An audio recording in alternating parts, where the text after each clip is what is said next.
السلام عليكم، ازيكم عاملين ايه؟ يا رب دايما تكونوا بألف خير. النهارده هنعمل مع بعض بيتزا. بما ان بقى بيتزا هات، بابا جونز، كل الحاجات دي كنا بنشتري منها بيتزا، دلوقتي مش هنشتري منها بيتزا علشان المقاطعة وعشان غلاء الأسعار. هنعمل كل حاجة في البيت، والنهاردة هعمل لكم الطريقة بتاعت بابا جونز للتشيكن رانش بتاعتهم الخطيرة. أنا هعملها بطريقة بسيطة جدا وطعمها خطير، وهقول لكم كمان التكات بتاعتها وازاي تعملوا أحلى بيتزا بأطراف طعمها جميل وهش وفيها هوا كده، مش مفرغة، والقطعة متماسكة. بابا جونز على طول القطعة بتاعته كده بتطلعها بتبقى متماسكة، مش سايلة على نفسها، وبيعتمد اكتر على الاطعم بتاعته، مش بيعتمد على كمية الموتزاريلا ولا الشدة بتاعت الموتزاريلا، لا بيعتمد على ان القطعة تطلع لكم بالشكل ده، الاطعم بتاعتها. وانا كمان هوريكم ازاي تعملوا احلى عجينة تبقى الطروف بتاعتها حلوة.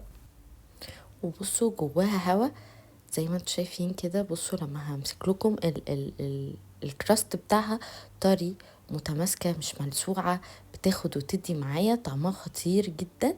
يلا بينا نعمل احلى بيتزا. اول حاجة مقدار الكوباية بتاعتنا لازم يبقى ثابت، يعني الكوباية اللي انا هستخدم بيها دي هي اللي هستخدم بيها المية. عندي هنا من 5.5 كوباية ل6. واستخدمت دقيق المخبوزات والبيتزا، بيفرق معانا جدا في مقدار المية، وكمان نسبة البروتين بتبقى عالية فيه، فبتخلي العجينة تاخد وتدي معانا وتشرب مية زيادة، علشان لما تيجي تشرب مية يبقى جواها سوائل ما تبقاش ناشفه معانا. بحط اول حاجه نص معلقه صغيره جدا من الملح وبقلبها في الدقيق عشان ما انساش خالص الملح. وبعد كده هجيب عندي نص كوبايه من الميه الفتره، او مايله ان هي تبقى دافيه شويه، وحطيت فيها باكت من الخميره الفوريه. حطيت تقريبا 10 جرام من الخميره اللي هي معلقه كبيره، ومعلقه كبيره من السكر مليانه، وسبتهم يختمروا على بعض. ده اختبار الخميره عشان اتاكد ان الخميره بتاعتي شغاله. بعد ما الخميره عندي فارت بالشكل ده بنزلها دي، بس قبل ما انزلها دي هحط زيت، واروح حاطه 3 معالق كبار من زيت الزيتون او زيت اي زيت عندنا، ذره او بتاع زيت نباتي، اي زيت نباتي عندي. لكل كوبايه من دي هنحتاج نص معلقه من الزيت، يعني تقريبا 3 معالق 4 معالق من الزيت. بعد كده هبتدي انزل الميه بالتدريج، ونخلي بالنا ان النقطه دي مش هقول لكم كميه الميه، لان هي بتتراوح من كوبايه ونص لكوبايتين على حسب ما الدقيق هيحتاج، وممكن كوبايتين ونص على حسب كل دقيق. ويفضل ان الميه دي تكون من فلتر او ميه معدنيه، علشان نسبه الاملاح او المعادن دي بتخلي العجينه بتاعتنا تاخد الشكل حلو. وبابا جونز بيعملها بميه معدنيه. بعد كده بعجن العجينه بالشكل ده لحد ما الاقيها ابتدت خلاص كل الاجزاء بتاعتها تتلم عندي. هنزل بقى على الرخامه واقعد اعجن فيها اعجن فيها اعجن فيها. مهم جدا عجن البيتزا ما يقلش عن 10 دقايق عشان تطلع معانا حلوه. وبعد كده اول ما الاقيها اتجمعت عندي وبقت خلاص، عرفت اعملها كوره، والكوره تبقى ملساء من فوق كده، مش بتقطع مش بتلزق، بتلزق حاجه بسيطه جدا. لازم تبقى فيها نسبه سوائل حلوه علشان تطلع معانا تبقى طريه وهشه من جوه. بعد كده بحطها في البولة بتاعتها، وبحط عليها رشة زيت من فوق ومن تحت، وبسيبها تختمر. عندكم 2 اوبشن: يا تسيبوها تختمر في التلاجة وده بيديكي نتيجة حلوة قوي بس بتقعد وقت شوية، يا اما تسيبيها في الفرن من غير ما نشغله ولا اي حاجة، او في اي مكان كده ونقفل عليها كويس جدا، هتختمر وتبقى تمام معايا. بتاخد تقريبا ساعة عقبال ما الخميرة تشتغل عندي. بعد كده برجع بقى اقطعها على حسب عدد الكرات اللي انتوا عايزينها. انا عملتها 4 كرات، كورتين كبار وكرة كبيرة قوي وكرة صغيرة على حسب حجم الصواني. وبعد كده قطعت الخضار بقى المتوفر عندي: فلفل الوان وفلفل اخضر وطماطم وبصل. اللي عنده حاجات تانية عايز يزود فلفل مشطشط، عايز يزود اي خضار تاني يزوده. انا بحب اعملها كده. وبابا جونز لما بيجيبها لنا بيبقى فيها بصل وفلفل وطماطم اللي هي تشيكن رانش. وبعد كده عندي بقى هجهز صوص الرانش معاكم اللي انا هحطه على البيتزا، التوبينج اللي هو بيبقى زي الصلصة، صلصة الرانش او البيتزا الرانش. بيبقى الصلصة المحطوطة مش صلصة طماطم، بتبقى صلصة رانش. انا بقى كان عندي شويه رانش، فضيت شويه وسبت شويه في العلبه وزودت عليها شويه لبن. لازم نخفف الرانش عشان يطلع معانا سلس، ما يبقاش مكتل وما ينزلش كتل كده على البيتزا ويبقى شكله وحش. فلما هنسيبه بالشكل ده بشويه لبن هيدينا قوام حلو جدا، وهوريكم الشكل القوام بتاعه المفروض يبقى عامل ازاي، سواء اللي هيتحط على البيتزا مباشره او اللي احنا هنحطه على البيتزا بعد ما تخلص. لازم يكون عندي بالمنظر ده، يبقى بالشكل ده، قوامه وسط، ولا سايل قوي ولا تقيل. والباقي حطيت عليهم لبن وسيلته اكتر علشان لما اجي احطه على بيتزا. وسبت البيتزا تاني ترتاح العجينه علشان لما اجي ابتدي اشكلها تكون مرتاحه معايا. ربع ساعه نص ساعه ده كفايه جدا ان هي ترتاح ما بين فتره للتانيه.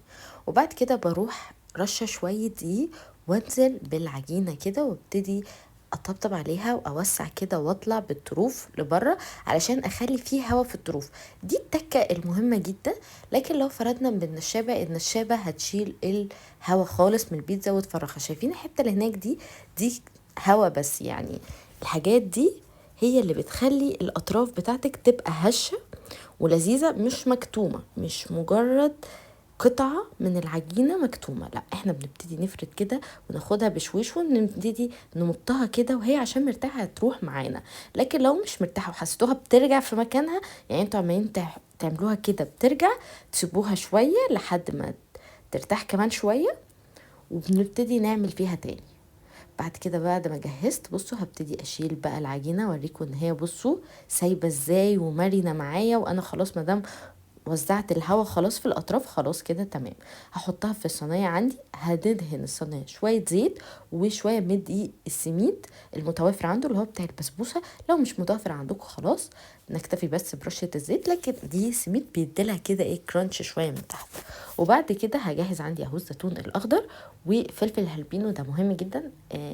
بيدي طعم جميل قوي قوي قوي للبيتزا، وهيخليها فعلا زي بتاعه بابا جونز ويمكن احلى كمان. وبعد كده البيتزا عندي العجينه بعد ما سبتها برضو ترتاح تاني، هبتدي اجيب عندي الفراخ البوب كورن اللي انا عملتها معاكم قبل كده في فيديو، هسيب لكم في صندوق الوصف في اول كومنت الطريقه بتاعته. سهله جدا، هنعملها ونقطع الفراخ بالمنظر ده. وهو في بابا جونز بيحطها فراخ متشوحه كده، لا انا بحب اعملها ليها كريسبي، بيبقى ليها طعم احلى بكتير. بعد كده بعملها بقى بالشوكة في الحتة اللي انا هنزل فيها، مش عايزاها تنتفخ.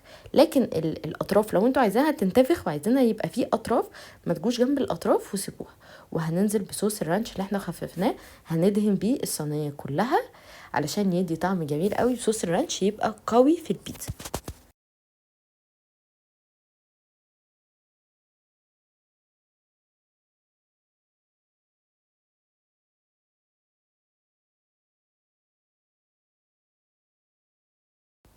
وكده دهنا معانا صوص الرانش بت... على البيتزا كلها. ممكن كمان من غير ما يتخفف في الخطوة دي، لكن انا بحب اخففه عشان يبقى الملمس بتاعه كريمي. وبعد كده هننزل بقى بفلفل هالبينو على البيتزا ونوزع كده. ممكن بقى نعملها بلحمة مفرومة، اي حاجة متوفرة عندنا، نعملها خضار بس، نعملها مشكل جبن. البيتزا العجينة بتاعتها خطيرة، ففي اي بقى حاجة احنا هنحطها عليها هيبقى طعمها جميل.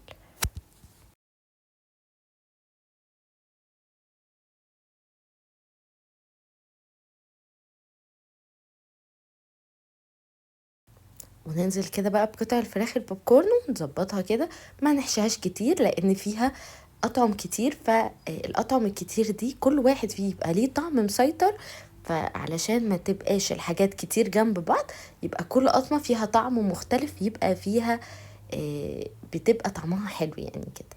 بعد كده بوزع الطماطم، ويفضل ان الطماطم بتبقى من غير البذور بتاعتها او من غير مية علشان ما تعملش البيتزا عندي. وممكن كمان ننزل بفلفل الوان، نعمل اللي احنا عايزينه في البيتزا دي. بس هو في بابا جونز ما بيجيبش عليها فلفل الوان، انتوا عايزين تحطوا فلفل الوان، فلفل مشطشط بدل الهالبينو، كله هيمشي معانا. وبقى البصل مهم جدا، التكه بتاعت البصل ان احنا ما نقطعهوش من بدري قوي عشان ما يعملش ريحه او ينزل ميته ويبقى مش حلو. فاحنا بنحطه يعني مجرد ما بنقطعه، ما فيش حبه صغيرين ونحطه على طول. وكده البيتزا بتاعتي بقت جاهزه عندي. هحط اخر حاجه الزيتون، ونخلي بالنا ان احنا حاطين فلفل هالبينو. الفلفل هالبينو بيبقى مملح شويه والزيتون مخلل، فالاتنين كده هيبقى ملح كتير، فناخد بالنا من النقطة دي ان احنا ما نزودهمش. بعد كده بقى هننزل بالجبنه الموتزاريلا. الجبنه الموتزاريلا علشان تدينا طعم حلو لازم تبقى جبنه طبيعيه، يعني ما يبقاش دهن نباتي، تبقى دهن طبيعي او دهن حيواني، اللي هي طبيعي 100%، اللي هي بتبقى باللبن، ما بتبقاش مصنعه، بتبقى طعمها جميل جدا. الجبنه اللي هي هتلاقوها في السوبر ماركت، ابعدوا عن الدهن النباتي، اي حاجه طبيعي هتبقى حلوه. وكمان في جبن سوري بتبقى زي الموتزاريلا ممكن نستخدمها، والجبنه الحلوم برضو، بس في ناس ما بتعرفش الجبنه الحلوم او مش عارفه تجيبها منين، فاي جبنه موتزاريلا. وكمان بابا جونز مش بيعتمد عن البيتزا تبقى كتير فيها الجبنه موتزاريلا، يا دوب بس ان الجبنه موتزاريلا تمسك الخليط بتاع الفلفل والطماطم والفراخ، فما بيحطش كتير. وبعد كده بقى الدهنه بتاعه الاطراف دي مهمه جدا، الزيت او شويه زبده هيدوكوا طعم حلو قوي وكرانشي، ويخلي الوش يحمر معاكم شويه. او ممكن كمان تحطوا زعتر للي بيحب الزعتر، هيفرق معاكم جدا وهيدي طعم حلو. وممكن لو انتوا عايزين الاطراف تحمر معاكم قوي حطوا عليها صلصه طماطم، هيبقى جميل قوي. عملت عندي بقى الصواني. اهم حاجه في الوقت ده اكون مسخنه الفرن عندي كويس جدا. البيتزا لازم تدخل على فرن سخن مسبقا على اعلى درجه حراره 220 ولا 200، ونخلي بالنا ان البيتزا التسويه بتاعتها هي اللي بتديكي نتيجه حلوه، يعني ما تسيبهاش كتير، حتى لو باين عليها ان هي لسه ما استوتش شغلي عليها الشوايه وما تسيبيهاش كتير في الفرن. هي باقصى حاجه اقصى حاجه من 10 لربع ساعه على حسب سمك العجينه. ناخد بالنا كويس جدا عشان ما تنشفش معانا العجينه وتطلع مش حلوه، ناخد بالنا ما تقعدش اكتر من كده. واول ما الاطراف عندي تبقى ذهبي او من تحت تبقى ذهبي، هروح مطلعها على طول على الشوايه، وما سيبش الشوايه تلسعها جامد علشان ما تحرقش الوش بتاعي ويبقى شكلها مش حلو. وعملت واحده مشكل طماطم وخضار من غير فراخ، وحطيت عليها صلصه طماطم. وبصوا بقى عندي انا هوريكم في نص التسويه، بصوا انتفخت ازاي الاطراف وشكلها جميل. عايزينها بقى تبقى، بصوا بنبص نشوفها ذهبي ولا لا، لسه ما جاتش بقت ذهبي برجعها تاني، ولازم كلها تبقى تحت. لكن انا عشان كنت عامله الاربعه كبار والفرن عندي مش موسع، بقيت بطلع تحت وانزل فوق علشان يبقى كلهم واخدين نفس التسويه. وبعد كده في اخر خلاص كام دقيقه بشغل عليها الشوايه من فوق، تطلع معايا بالشكل الجميل بتاعها ده. والجبنه عندي استوت وساحت، بصوا وهشه كده، بنضغط بايدينا تلاقيها هشه كده من جوه وفيها هوا، يبقى كده الاطراف عندي بقت تمام التمام. وبصوا شكل البيتزا كلهم طالعين احلى من بعض. اهم حاجه نظبط السوا بتاعها عشان تطلع جميله. وبعد كده اخر حاجه بنحط الرانش اللي احنا خففناه بلبن، كل ما يبقى متخفف كل ما يدينا الشكل الجميل بتاعه ده، ما ينزلش يبقى متكتل. بصوا بقى هتاكلوا احلى بيتزا بعد المقاطعه، هتبقى طعمها جميل جدا، معموله في البيت، اكيد تكلفتها اقل كتير من تحت، وكمان طعمها لذيذ جدا، لازم تجربوها. وكمان احنا عشان داخلين كمان على الاجازه فعملوها للاولاد، والنهارده يوم الجمعه، فما فيش احلى ولا اجمل من انكم تعملوا بيتزات طعمها جميل والاولاد يحبوها. وكان نشغل الفرن يدفينا كده. احلى بيتزا رانش فراخ بالهالبينو طعمها خطير، لازم تجربوها. ويا ريت لو الفيديو عجبكم ما تنسوش تعملوا لايك للفيديو، واللي لسه ما اشتركش في القناه يشترك ويفعل زر الجرس عشان يوصله كل جديد. وتعالوا يلا بينا بقى ننزل بقى سينا كولا عشان احنا عاملين مقاطعه جامده جدا، واوريكم كمان البيتزا من جوه شكلها عامل ازاي. اما قطعت السلايس كده، سلايس طالع بكل الحاجات اللي فيه، بالطماطم والفراخ، طعمها خطير. بيتزا واخده كراست اللي كان فيها من تحت الدقيق سميد، فيها كراست حلو قوي. واللي من غير دقيق سميد طالعه بقى ما اقولكوش، هوريها لكم دلوقتي، اللي هي كانت بالخضار. بصوا كمان من كتر حلاوتها خدت قطمه وانا بصور، الصراحه كان طعمها جميل جدا خطير. وبقلب الخضار بقى هوريكم لما قطعتها، دي كانت من غير فراخ بالخضار كده بس طعمها خطير. بصوا بقى من غير دي سميد. وفرق التسوية التانية كانت واخدة تسوية اكتر، بصوا طرية ازاي وجميلة خطيرة، لازم تجربوا.